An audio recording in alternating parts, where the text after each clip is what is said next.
Dear students, welcome to the biology classes. So in the previous classes, we have studied about the various classification systems like 5 kingdom classification, hierarchy of classification. Okay, then we have also studied about the plants kingdom, isn't it? Kingdom Plantae that is divided into different groups. So today I'll be teaching you about kingdom Animalia, but before that let me explain some of the terms, okay, or some of the criteria that is used for classifying the kingdom Animalia. Understood? So the kingdom Animalia's different phylum we will study in the next class onwards. So let me teach you the criteria on which the animals are classified. Okay, so let's see one by one. Okay, so the first criteria is the levels of organization. Okay, levels of organization. So the levels of organization means, okay, what kind of body they are having, whether they are having cellular level of organization, whether they are having tissue level of organization, or they are having organ or organ system of organization. So you know that in the body, okay, in our body, cells join to form what? Tissues. Tissues join to form, or tissues aggregate to form what? Organs, and different organs they form the organ system, right? So in certain organisms you cannot see tissues, or you cannot see organs or organ systems. Okay, so which kind of body organization is there? Whether they are having cellular level of organization, or they are having what? The tissue level of organization. So this is the criteria, one of the criteria for classifying the animals. Okay, for example, I will tell you various phylum one by one. So the first phylum of Animalia is the phylum Porifera. Okay, so all these terms are new to you, so you will have to learn, no other way. Okay, so the phylum of Animalia includes what? First Porifera, then Coelenterata, then Platyhelminthes, then comes the Nematoda, then Annelida, okay, then Arthropoda, okay, then comes Echinodermata, Mollusca, then Protochordata, okay, then Protochordata again it is having, okay, vertebrata, then vertebrata is again divided, okay, into different classes like Cyclostomata, okay, then comes the Pisces, okay, then comes amphibia, reptilia, aves and mammals. Okay, so all these terms are little bit difficult for you, so let's study one by one. So before that let me explain the what the various criteria that is used for dividing or classifying the animals into different phyla. So first one I told already, what is that? Levels of organization, which level of organization they are having. So in Porifera you can see what? Cellular level of organization, and in Coelenterata, that is the next phyla. Okay, so in Coelenterata you can see what? The tissue level of organization. Is it clear? So in different groups you can see different levels of organization. So what do you mean by level of organization? That is, the body is made up of only cells, or whether the cells are joined to form the tissues, or the tissues are joined to form organs, or organs they join to form organ system likewise. Is it clear? So first criteria everyone understood, no? That is whether the body is divided, or what kind of organization they are having, whether cellular, tissue, organ system. Is it clear? Then second criteria. So the first criteria is what? Levels of organization. Okay, and I told there are 3 levels of organization, right? Is the second what the criteria is symmetry. Okay, symmetry. and that is of three types. What are they? Asymmetry, radial symmetry and bilateral symmetry. Okay, so what are they? The symmetry. Symmetry means whether the body can be divided into two equal halves. Okay, so that is of three types. What are they? Asymmetry, radial symmetry and bilateral symmetry. Okay, the body can be divided into two equal halves through a single plane, then it is known as bilateral symmetry. Okay, so you can see if you cut the body into two equal halves through this plane, then only you will get two equal halves. If you are cutting like this, you will not get, isn't it, two equal halves. So that kind of symmetry is known as what? Bilateral symmetry. And if you see here, you can see the body can be divided into two equal halves through any plane, where in the starfish, isn't it, you will get two equal halves. If you cut like this, will you get two equal halves? No, isn't it? So this is bilateral symmetry and this is radial symmetry, where you can cut the body into two equal halves through any plane, that is going through the central axis. Okay, and then what is asymmetry means? You cannot cut the body into two equal halves through any plane. Okay, so this is very primitive character and it is found in sponges where there is no particular shape for the organism. Understood? So next criteria is the coelom. Okay, coelom. What do you mean by coelom? The cavity. Okay, the cavity between the body wall and the gut is known as coelom. Understood? The cavity and the cavity of body between the body wall and the gut is known as what? Coelom.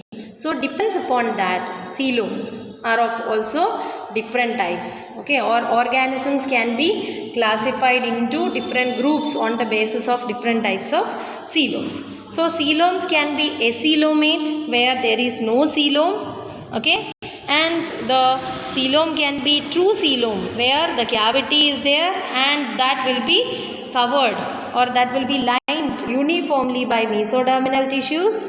Okay, and there is one more type, that is what the pseudocoelomate, where cavity will be there but it is not lined what by mesodermal tissues. So on this basis, that is what kind of organism or what kind of coelom a particular organism is having. So on that basis also the organisms are classified, or this is another criteria for classifying the organism. What is that? The coelom. That is, what I mean by coelom? Coelom is the cavity between the body wall and the gut. Okay, so this coelom can be, so any organism with the coelom is known as coelomate, and if they are not having a cavity, then it is known as acoelomate. Okay, and then I told the coelomate itself is again classified into two. What are they?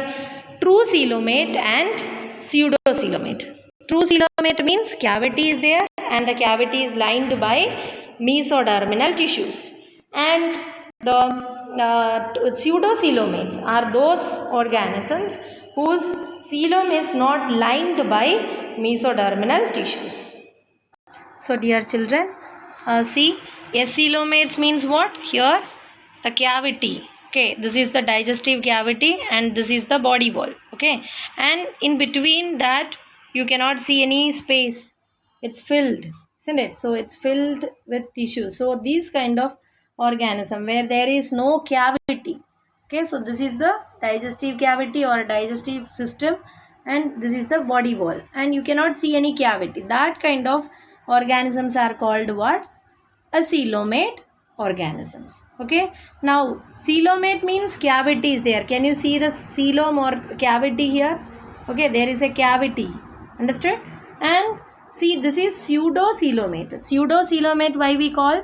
Because here you see on both the sides, this is the digestive cavity and you cannot see the coelom is not covered by the mesoderm on both the sides. You can see here, isn't it? But here there is no mesodermal tissue. But here you see in this region you can see here also mesodermal tissue and here also mesodermal tissue is there. Mesoderm is there on both the sides of the cavity, isn't it? So this is the cavity, and this type of organisms are known as the coelomate organisms. Okay, so coelom, on the basis of whether they are present or not, they are classified into acoelomates and coelomates. Okay, coelomates are again classified into pseudocoelomates and true coelomates.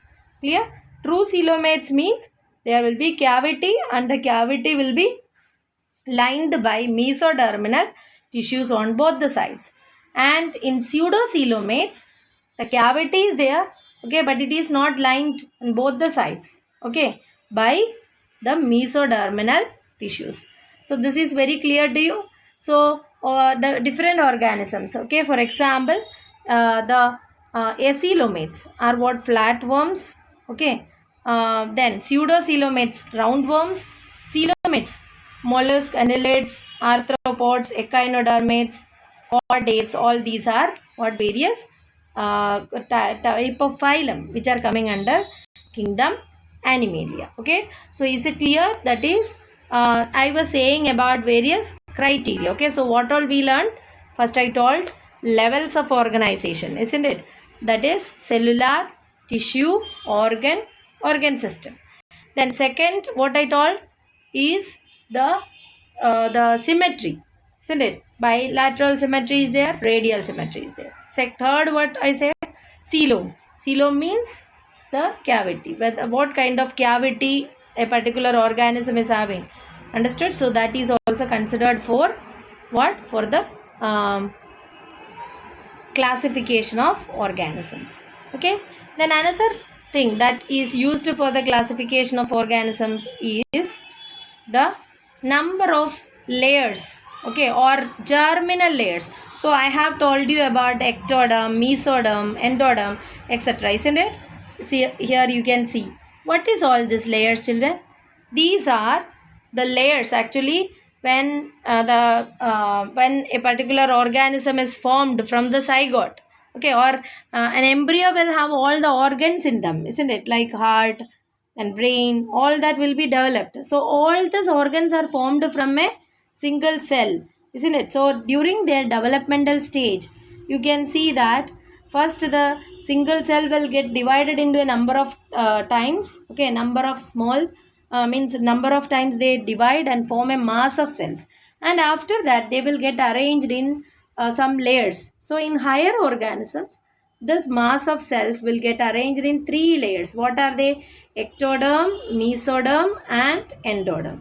So if all these 3 layers are there in the life history or life cycle of or in the development of an organism, then that kind of organisms are known as triploblastic. Okay, it is known as triploblastic. Okay, triploblastic means what then? If all the 3 germinal layers, what are the 3 germinal layers? Ectoderm, mesoderm and endoderm. Understood? Then that kind of organisms are known as triploblastic. Now, if they are having, if any organism is having only these 2 layers, that is ectoderm and endoderm, mesoderm is absent, then they are known as diploblastic. What is it? Diploblastic. Diplo means 2, isn't it? Triplo means, tri means 3. Triploblastic means 3 and diploblastic means 2. So is it clear? So that is another criteria, whether the organisms are diploblastic or triploblastic. Diplo means 2 layers. What are the layers? Ectoderm and endoderm. Then what are triploblastic means? 3 layers: ectoderm, mesoderm and endoderm. So these are some of the criteria. And also, okay, whether the organism is having an open circulatory system or a closed circulatory system. Open circulatory system means if the blood is passing or blood is present in the cavity, understood, not in the blood vessels. Okay, so if we can see that our blood is always present in blood vessels, arteries, veins, capillaries, etc. are there, isn't it? So in this only you can find the blood. But in some organisms, the blood is found in where? In the what in the cavity or coelom. So that kind of organism where blood is not found in blood vessels are known as open circulatory system. That organisms are said to have open circulatory system, and those where the blood is found inside the blood vessels, they are known as what? The closed circulatory system. So is it clear to everyone? So based on all this, the animal kingdom is again divided into different phyla that we will study in the next class. Thank you.